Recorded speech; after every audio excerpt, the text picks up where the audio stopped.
नमस्कार दोस्तों, एक बार फिर से आप सभी का स्वागत, अभिनंदन, आभार आपके अपने यूट्यूब चैनल एग्री स्टेशन में। दोस्तों, आज हम लोग एग्रीकल्चर के कुछ मोस्ट इम्पॉर्टेंट क्वेश्चंस को डिस्कस करेंगे। यहाँ पर जो मल्टीपल चॉइस के क्वेश्चंस होंगे और 4 ऑप्शन दिए होंगे, आपको उन ऑप्शंस में से एक ऑप्शन सही जो होगा उसको बताना होगा।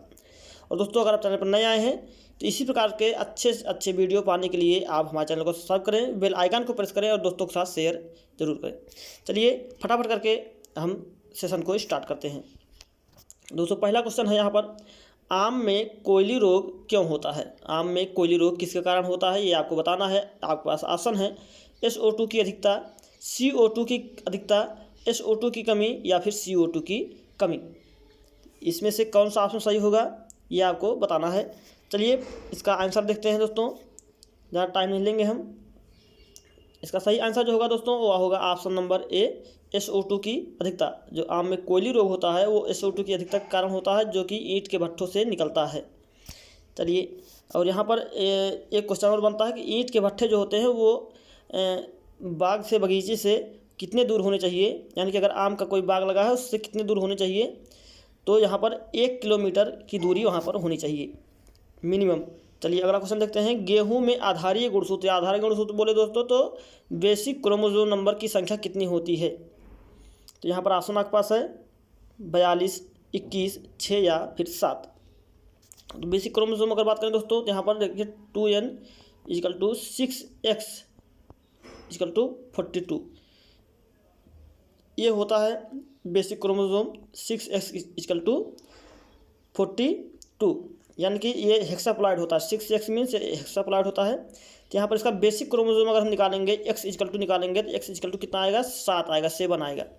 यानी कि जो गेहूं का बेसिक क्रोमोसोम नंबर कितना होता है वो 7 होता है। चलिए अगला क्वेश्चन देखते हैं दोस्तों, पौधों में मोबाइल या फिर चलित तत्व, हिंदी में इसको कहते हैं चलित, इंग्लिश में कहते हैं मोबाइल एलिमेंट, कौन सा है? ऑप्शन आपके पास है कैल्शियम, बोरान, जिंक या फिर नाइट्रोजन। तो इसका जो सही आंसर होगा दोस्तों वो होगा option number C, zinc. Zinc जो होता है वो पौधों में मोबाइल एलिमेंट होता है, पौधों में मोबाइल तत्व होता है। अगर यहाँ पर दोस्तों इन मोबाइल तत्व की बात करें, अचलित तत्व की बात करें, तो यहाँ पर कैल्शियम और बोरान पौधों में अचलित यानी कि इन मोबाइल एलिमेंट होते हैं। चलिए नेक्स्ट क्वेश्चन देखते हैं। नेक्स्ट क्वेश्चन आपके सामने दोस्तों, निम्न में से सघन वृक्षारोपण के लिए उपयुक्त विधि कौन सी है, ये आपको बतानी है। यहाँ पर आपको ऑप्शन है square method, triangular method, hexagonal method या फिर कंटूर मेथड। स्क्वायर मेथड की बात करें दोस्तों तो ये वर्गाकार विधि, ट्रायंगुलर मेथड की बात करें त्रिभुजाकार विधि, हेक्सागोनल मतलब खटकोणीय विधि और कंटूर मेथड, इनमें से कौन सा सही होगा। तो इसका सही आंसर जो होगा दोस्तों वो होगा ट्रायंगुलर मेथड। वृक्षारोपण में सबसे सघन वृक्षारोपण के लिए सबसे अच्छी विधि कौन सी है, तो ट्रायंगुलर मेथड है। और अगर सबसे ज़्यादा उपयोग होने वाली विधि कौन सी है, अगर इसकी चर्चा हम लोग करें दोस्तों, क्योंकि ये क्वेश्चन भी आता है कभी कभी, तो ये होगा स्क्वायर मेथड। जो सबसे ज़्यादा उपयोग की जाती है अपने इंडिया में, सबसे ज़्यादा प्रयोग की जाती है वो है स्क्वायर मेथड। लेकिन सबसे सघन वृक्षारोपण के लिए अगर उपयुक्त पूछा जाए तो यहाँ पर ट्रायंगुलर मेथड होगा। चलिए नेक्स्ट क्वेश्चन देखते हैं, निम्न में से पंतनगर से प्रकाशित होने वाली पत्रिका है, इंपॉर्टेंट क्वेश्चन दोस्तों, उन्नत कृषि, खेती, किसान भारती या फिर फल फूल। कौन सा ऐसा पत्रिका है जो पंतनगर से पब्लिश की जाती है, वो कौन सी पत्रिका है ये आपको बताना है। तो अगर इसके सही आंसर की बात करें दोस्तों, यहाँ पर देखिए उन्नत खेती जो होती है ये न्यू दिल्ली से निकाली जाती है, सॉरी उन्नत कृषि, और खेती जो होती है ये भी न्यू दिल्ली से निकाली जाती है, और फल फूल की बात करें तो ये भी न्यू दिल्ली से निकाली जाती है। यहाँ पर जो किसान भारती होती है ये पंतनगर से अकेले निकाली जाती है। तो इसको आप अच्छे से याद रखेंगे कि किसान भारती ओनली जो है पंतनगर से निकाली जाती है और लगभग सभी न्यू दिल्ली से पब्लिश किए जाते हैं। ठीक है, चलिए अगला क्वेश्चन देखते हैं। नेक्स्ट क्वेश्चन है, सेब और आड़ू की पौधरोपण का उचित समय क्या है। सेब और आड़ू का देखिए जो मैक्सिमम प्लांट्स होते हैं उनका जो प्लांटिंग का टाइम होता है दोस्तों वो लगभग बरसात का ऋतु होता है, यानी कि जून से जुलाई का मौसम माना जाता है जो मैक्सिमम प्लांट्स होते हैं। बट यहाँ पर सेब और आड़ू का सबसे हटके है, सबसे अलग है, तो इसलिए हमने सेब और आड़ू का यहाँ पर क्वेश्चन उठाया है। तो इसका जो सही आंसर होगा दोस्तों वो होगा दिसंबर से जनवरी सेब और आड़ू का पौधरोपण का सबसे बेस्ट टाइम है, तो इसको आप अच्छे से याद रखेंगे। चलिए नेक्स्ट क्वेश्चन देखते हैं दोस्तों। नेक्स्ट क्वेश्चन है IGFRI कहाँ स्थित है, यानी कि Indian grass and fodder research institute कहाँ स्थित है। Indian grass and fodder research institute कहाँ स्थित है। ऑप्शन है नई दिल्ली, भुवनेश्वर, झांसी या फिर बेंगलुरु।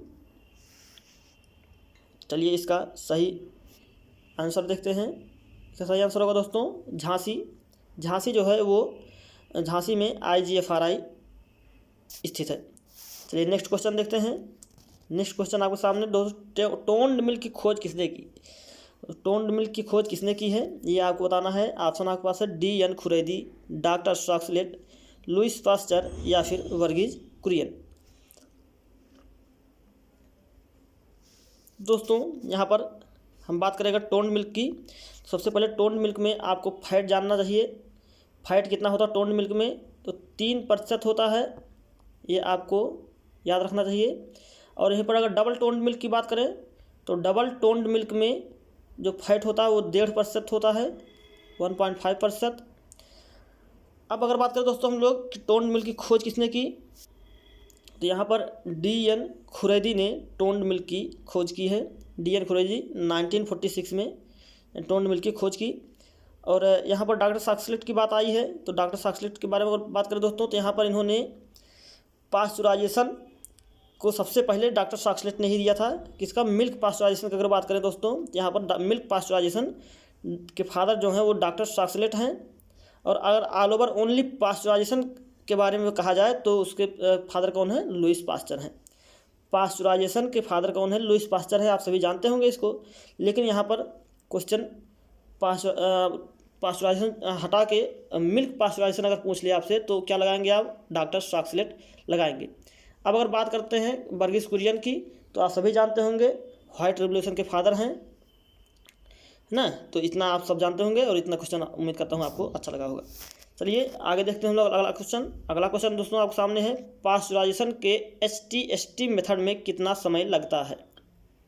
पास्चुराइजेशन के HT-ST मेथड में कितना समय लगता है। HT-ST बोले तो दोस्तों high temperature short time method में कितना टाइम लगता है ये आपको बताना है। आपके पास ऑप्शन है 30 सेकेंड, 30 मिनट, 15 सेकेंड या फिर 15 मिनट। तो दोस्तों यहाँ पर जो इसका सही आंसर होगा वो होगा option number C, 15 second. Pasteurisation के HT-ST मेथड में कितना टाइम लगता है, 15 सेकेंड का टाइम लगता है। यहीं पर अगर दोस्तों हम लोग LT-LT मेथड की बात करें, LT method low temperature long time के मेथड की बात करें दोस्तों, तो यहाँ पर 30 मिनट टाइम उसमें लगता है LT मेथड में। इसको भी हम क्या कहते हैं, बैच मेथड भी कहते हैं दोस्तों। इसको आप याद रखेंगे, बैच मेथड भी इसको कहते हैं, बैच मेथड या फिर LT मेथड। ठीक है, चलिए नेक्स्ट क्वेश्चन दोस्तों यहाँ पर है आपके सामने। आम की उत्परिवर्तित को अगर इंग्लिश में बोले दोस्तों तो म्यूटेंट वैरायटी कौन सी है। आम की म्यूटेंट वैरायटी कौन सी है ये आपको बताना है। यहाँ पर आपके पास ऑप्शन है रोजिका, दशहरी, नीलम या फिर रसपुनिया। तो अगर इसके सही आंसर की बात करें दोस्तों तो इसका सही आंसर होगा रोजिका के साथ एक और वैरायटी आती है रोजिका एंड हेडन। आपने इसको पढ़ा होगा। रोजिका एंड हेडन जो है वो आम की उत्परिवर्तित या म्यूटेंट वैरायटी है। चलिए नेक्स्ट क्वेश्चन देखते हैं। पौधों में क्लोरीन की कमी सर्वप्रथम किस भाग में दिखाई देती है। ठीक है दोस्तों, यहाँ पर आप प्लांट्स में अलग अलग जो न्यूट्रिएंट होते हैं उनके अलग अलग भागों पर लक्षण दिखाई देते हैं। तो यहाँ पर क्लोरीन की बात की गई है। क्लोरीन की जो लक्षण है कमी है वो किस भाग पर सर्वप्रथम दिखाई देते हैं ये आपको बताना है। तो दोस्तों यहाँ पर आपके पास ऑप्शन है ऊपरी, निचली, मध्य या फिर टिप। किस भाग पर दिखाई देते हैं। यहाँ पर दोस्तों इसका सही आंसर होगा ऊपरी भाग पर दिखाई देते हैं। क्लोरीन के लक्षण जो होते हैं वो सर्वप्रथम कहाँ दिखाई देते हैं, तो पौधे के ऊपरी भाग पर दिखाई देते हैं। अब अगर हम दोस्तों प्लांट की बात करें तो प्लांट के कितने पार्ट होते हैं। एक होता है टिप, उसके बाद ये टिप होता है दोस्तों, उसके बाद फिर ऊपरी भाग होता है, फिर उसके बाद ये निचला भाग होता है ना। ऊपरी भाग, मध्य भाग और निचला भाग। तो यहाँ पर अगर ऊपरी भाग की बात करें दोस्तों, तो यहाँ पर ऊपरी भाग पर सबसे पहले कैल्शियम और बोरान के लक्षण दिखाई देते हैं। अगर हम लोग ऊपरी भाग की बात करें तो ऊपरी भाग पर सल्फर, आयरन, कॉपर, मैग्नीज और क्लोरीन के लक्षण सर्वप्रथम ऊपरी भाग पर दिखाई देते हैं। और अगर मध्य की बात करें दोस्तों, तो मध्य में जिंक के लक्षण दिखाई देते हैं। और अगर नीचे की बात करें दोस्तों, निचले भाग पर, तो यहाँ पर नाइट्रोजन, फास्फोरस, पोटास, मैग्नीशियम और मोलिब्डेनम के लक्षण सर्वप्रथम निचले भाग पर दिखाई देते हैं। इतना आप याद करके रखेंगे, क्योंकि यहाँ से हर एग्जाम में एक ना एक क्वेश्चन उठ जाता है। चलिए नेक्स्ट क्वेश्चन देखते हैं। नेक्स्ट क्वेश्चन है, बेर की परिवर्धन विधि क्या है? बेर की परिवर्धन विधि क्या है? आपके पास ऑप्शन है ring budding, stooling, air layering या फिर सीड के द्वारा। तो इसका जो सही आंसर होगा दोस्तों वो होगा रिंग बडिंग। रिंग बडिंग बेर की जो परिवर्धन विधि है वो है रिंग बडिंग। यहाँ पर स्टूलिंग वर्ड आया दोस्तों, तो स्टूलिंग जो होता है वो किस में होता है? अमरूद में स्टूलिंग मेथड का यूज करते हैं। एयर लेयरिंग आप सभी जानते होंगे दोस्तों। एयर लेयरिंग जो है लीची में किया जाता है ना। अब अगला क्वेश्चन दोस्तों, निम्न में इंट्रा स्पेसिफिक वैरायटी कौन सी है? इंट्रा स्पेसिफिक वैरायटी कौन सी है? आपके पास ऑप्शन है वारालक्ष्मी, H4, DT46 या फिर इनमें से सभी। तो इसका जो सही आंसर होगा दोस्तों वो होगा H4। H4 जो है वो इंट्रा स्पेसिफिक वैरायटी है किसकी? कपास की। ठीक है, चलिए अगला क्वेश्चन देखते हैं। अच्छा, यहाँ पर दोस्तों वारालक्ष्मी आया है, तो वारालक्ष्मी के बारे में अगर बात करें हम लोग दोस्तों, तो ये क्या है? ये इंटर स्पेसिफिक वैरायटी है। इंटर स्पेसिफिक वैरायटी है। और यहाँ पर DT46 यानी कि DT46 बोले तो दोस्तों ट्रिटिकेल की वैरायटी है। और ये क्या है? ट्रिटिकेल क्या है? तो ये इंटर जेनरिक है। क्या है? इंटर जेनरिक वैरायटी है ट्रिटिकेल, है ना। चलिए नेक्स्ट क्वेश्चन देखते हैं। नेक्स्ट क्वेश्चन आपके सामने दोस्तों ये है, बलुई मृदा में सिल्ट की मात्रा कितनी होती है? बलुई मृदा में सिल्ट की मात्रा कितनी होती है ये आपको बताना है। तो 0 से 10, 0 से 15%, 20 से 25% या फिर 80 से 85%।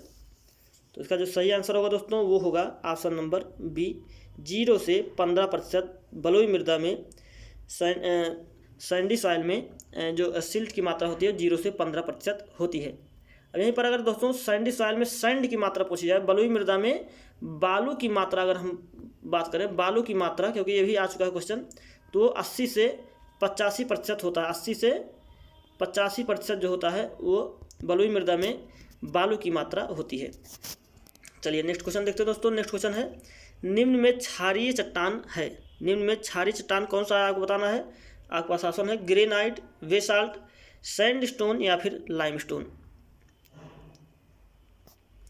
तो इसका जो सही आंसर होगा दोस्तों वो होगा बेसाल्ट। बेसाल्ट जो होता है दोस्तों ये क्षारीय चट्टान है। और यहीं पर ग्रेनाइट की बात करें दोस्तों तो ये क्या है? अम्लीय चट्टान है। चलिए दोस्तों आज के लिए इतना ही रखते हैं दोस्तों। अगर आपको ये वीडियो अच्छा लगा हो, क्वेश्चन अच्छे लगे हों, तो आप वीडियो को लाइक करें, दोस्तों के साथ शेयर करें और चैनल को सब्सक्राइब करना ना भूलें। चलिए आज के लिए इतना रखते हैं, तब तक के लिए नमस्कार। जय हिंद, जय भारत।